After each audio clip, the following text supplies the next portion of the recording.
Deep within the heart of the Middle East lies a body of water that is paradoxically one of the planet's most vital energy arteries, and its most vulnerable biological treasure. The Persian Gulf is a place of extremes. It is shallower than most coastal shelves, saltier than the open ocean, and hotter than almost any other sea on the face of the earth. But right now, this fragile ecosystem is sitting on a metaphorical powder keg. While we often hear about the geopolitical tensions and the economic stakes of conflict in this region, we rarely talk about the silent victim that could be lost forever. A full-scale war in the Persian Gulf wouldn't just reshape world maps. It could realistically lead to the total environmental collapse of an ocean that has survived since the dawn of civilization. We are talking about the potential for massive oil releases, the destruction of ancient coral reefs that hold the secret to surviving climate change, and a chemical catastrophe that could make the water uninhabitable for generations. This isn't just about politics. It's about the survival of a unique biological frontier. To understand why the Persian Gulf is so fragile, you first have to look at its geography. It is essentially a giant, shallow bathtub.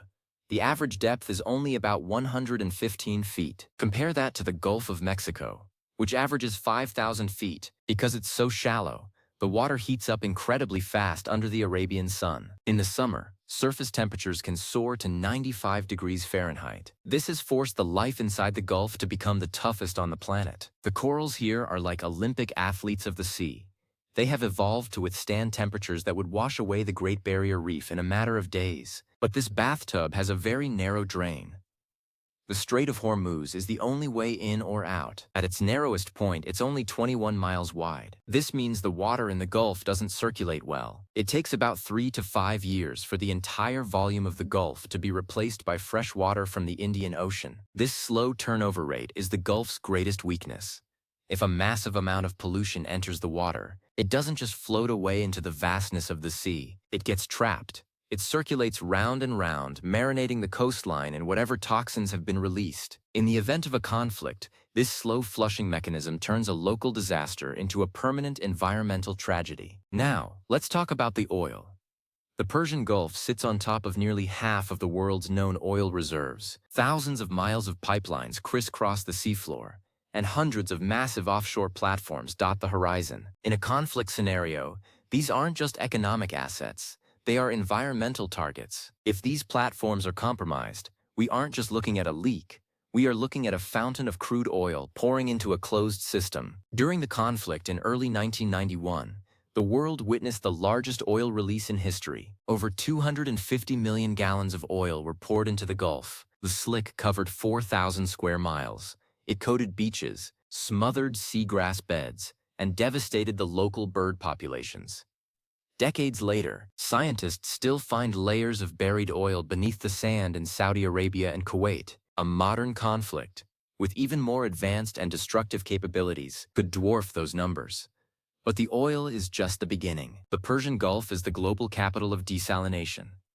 Because the surrounding countries have almost no natural freshwater, they rely on massive plants that suck in seawater and turn it into drinking water. These plants are the only reason cities like Dubai, Doha, and Kuwait City can exist.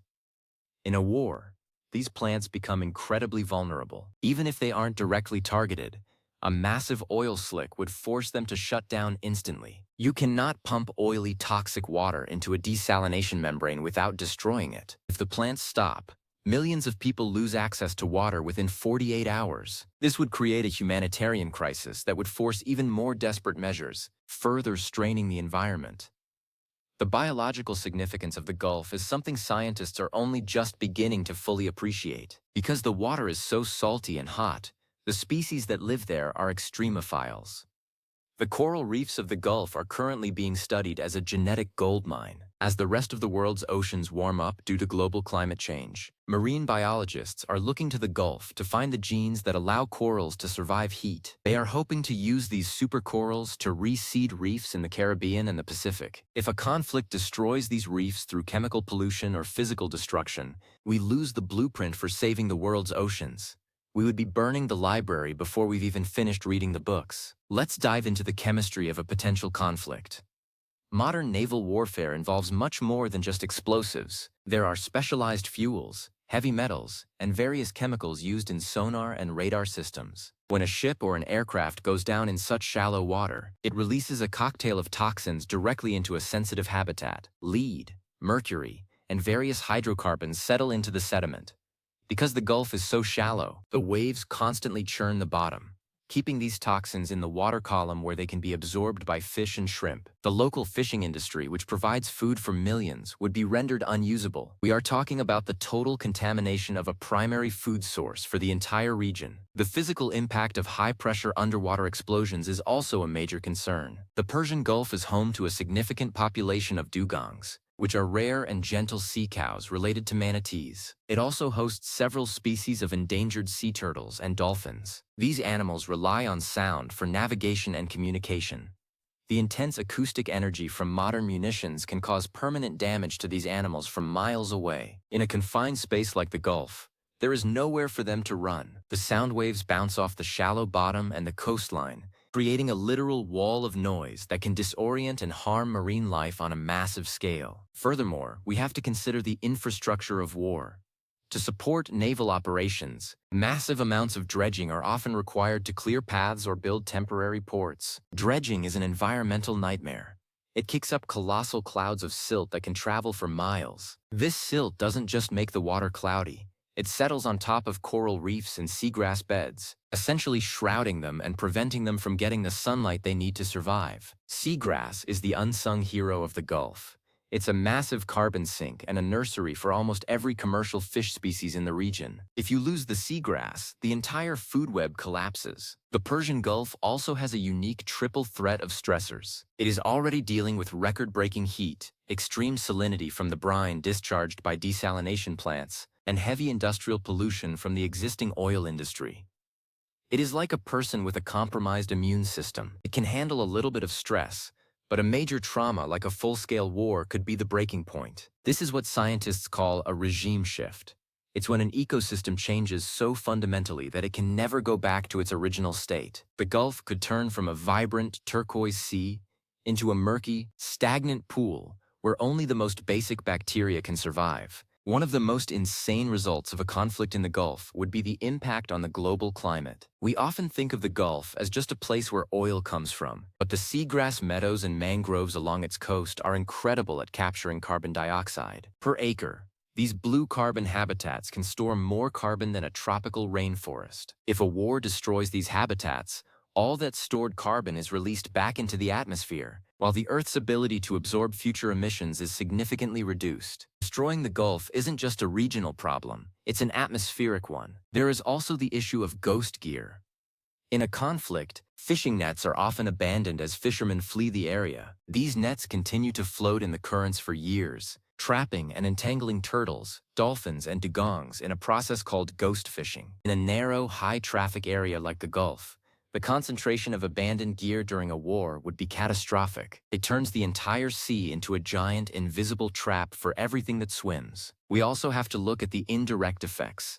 Wars require a massive increase in shipping and logistical support. This means more noise, more garbage being thrown overboard, and a much higher risk of invasive species being brought in through the ballast water of ships. The Gulf is already struggling with invasive species that outcompete native fish. A surge in military and support vessels from all corners of the world would be like opening the gates for a biological invasion. But why is the science of the Gulf so unique?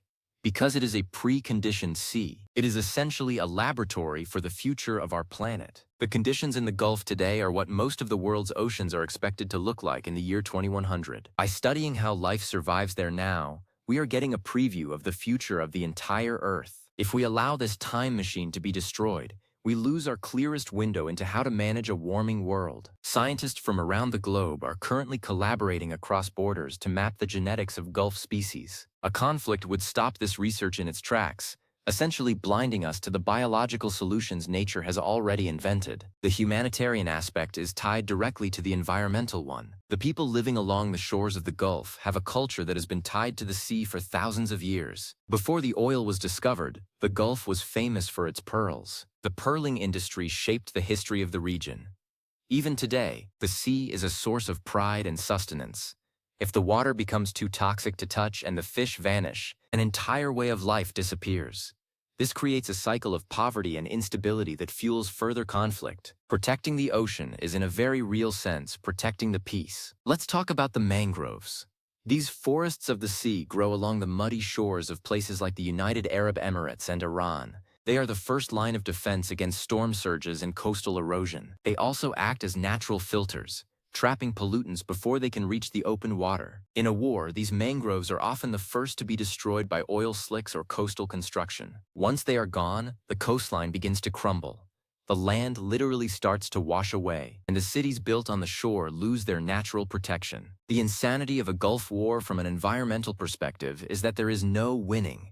Even the victor would be left with a backyard that is a toxic wasteland. The cost of environmental remediation after the 1991 conflict ran into the billions of dollars, and that was with a relatively short engagement. A prolonged modern conflict would create an environmental bill that no country or coalition could ever hope to pay. But there is a ray of hope in the scientific community. There is a growing movement to create marine peace parks in the Gulf. These would be internationally recognized zones where all military activity is banned, specifically to protect the most sensitive coral reefs and seagrass beds. The idea is that even if the countries are at odds on land, they can agree to protect the sea that they all share. It's a bold idea that treats the environment as a neutral third party that must be preserved for the common good. Recent scientific discoveries in the Gulf have found that some species of algae living within the corals are actually producing a type of natural sunscreen that helps the coral survive intense UV radiation. This compound is being researched for use in human medicine and dermatology. This is just one example of the countless medical and industrial breakthroughs that could be waiting for us in the depths of the Gulf. If we allow those sunscreen-producing organisms to be wiped out by an oil slick, we lose a potential pharmaceutical revolution. The Persian Gulf is also a critical stopover for millions of migratory birds. The mudflats and salt marshes provide essential resting and feeding grounds for birds traveling between Siberia and Africa. If these wetlands are contaminated, the biological bridge is broken. You would see a decline in bird populations thousands of miles away as a direct result of a conflict in the Gulf. It is a perfect example of how our world is interconnected. A missile in the Strait of Hormuz can result in a silent spring in the Russian tundra. The scale of the reclamation efforts needed after a war is something scientists are already modeling. They use hydrodynamic models to track how oil and chemicals would move through the Gulf. The results are terrifying. Because of the counterclockwise current in the Gulf, a spill in the northern part of the sea near Kuwait would eventually wrap around and hit the coasts of Saudi Arabia, Bahrain, Qatar, and the UAE. It's a shared disaster where no one escapes the consequences. We also have to consider the impact on the seafloor. The bottom of the Gulf is a mosaic of habitats, from hard rocky outcrops to soft muddy valleys. Each houses a different community of organisms. The pressure waves from deep water munitions or the debris from sunken ships and downed aircraft physically alter this landscape. It's like taking a bulldozer to a delicate garden.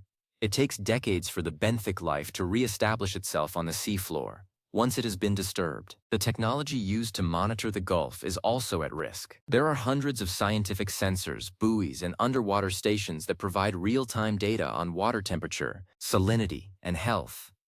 This data is essential for the region's climate models and fishing management. In a conflict, these systems are often the first to be neglected or destroyed. We become data blind exactly when we need the information the most. It's like trying to navigate a storm without a compass. The result of a war in the Persian Gulf would be insane because it would represent a permanent loss of a unique evolutionary branch. The life in the Gulf has spent 10,000 years adapting to the hardest conditions on Earth. It is pre-adapted for the future of our planet. If we lose it, we lose the most resilient part of our biosphere. We are essentially throwing away our most important biological safety net. We also have to think about the brine. Desalination plants produce a highly concentrated saltwater byproduct called brine, which is usually pumped back into the sea. In a healthy Gulf, this is managed carefully. But if a war disrupts the circulation or damages the outflow systems, the brine can build up in certain areas, creating underwater deserts where the salinity is so high that nothing can survive. This salty death can spread across the seafloor, killing everything in its path. The Persian Gulf is more than just a place on a map. It is a vital organ of the Earth's marine system. It is a place of incredible beauty, hidden beneath a layer of heavy industrialization and political tension. When you see the crystal-clear waters off the coast of the Musandam Peninsula or the vibrant mangroves of Abu Dhabi, you realize what is at stake. This isn't just about protecting a bit of water. It's about protecting a legacy of life that has endured through ice ages and ancient empires. Scientific discovery in the region is at an all-time high. Researchers are finding new species of extremophile bacteria that can eat oil and plastic. They are finding minerals that could be used in the next generation of batteries. They are finding secrets to longevity and heat resistance that could help us adapt to a changing world. All of this is at risk. A war would be like deleting the hard drive of one of the world's most important scientific computers. But there is a growing awareness. International organizations are working with Gulf nations to strengthen environmental laws and create emergency response plans that are independent of political changes. They are building seed banks for Gulf corals and seagrasses, storing the genetic material in safe locations outside the region. It's a desperate but necessary effort to back up the ecosystem's data before the crash. In the end, why should we care about a shallow sea thousands of miles away? Because the Persian Gulf is a mirror. It shows us what happens when we push an ecosystem to its absolute limit through heat and salt, and it shows us how life can still fight back. If we allow war to destroy that resilience, we are telling the world that we value short-term power over long-term survival. The result would be a silent, toxic, and empty sea, a wound in the side of the planet that would never truly heal. The Persian Gulf is a testament to the toughness of life. It's a place where corals grow in water that should be too hot, where fish thrive in water that should be too salty, and where birds find refuge in a desert. It is an impossible sea that has made itself possible. Protecting it from the madness of war is not just an environmental goal. It is a moral imperative. We have the chance to be the Edai that saves the future ocean from the mistakes of the past. The science is clear. The models are consistent. The risks are catastrophic. A war in the Persian Gulf wouldn't just be a human tragedy. It would be a biological ending. It would be the point where our most resilient habitats finally said no more. We have to recognize that the security of a region is tied to the health of its water. You cannot have a stable nation on the shores of a dying sea. As we look at the challenges facing our world, the Persian Gulf stands as a symbol of the choice we have to make. Do we continue to see nature as a backdrop for our conflicts, or do we see it as the foundation of our existence? The corals of the Gulf are waiting for an answer. The dugongs are waiting. The millions of people who drink the desalinated water are waiting. The result of a war would be insane, but the result of a coordinated effort to protect this sea would be legendary. The Persian Gulf is a unique, extreme, and beautiful world. It is a treasure chest of genetic wonders and a vital lung for the planet. It is far too precious to be lost to the smoke and fire of conflict. Let's hope that we can find the wisdom to protect the supercorals and the blue carbon before it's too late. The story of the Gulf should be one of discovery and resilience, not destruction and loss. It is a sea that has survived against all odds. Let's make sure it survives us.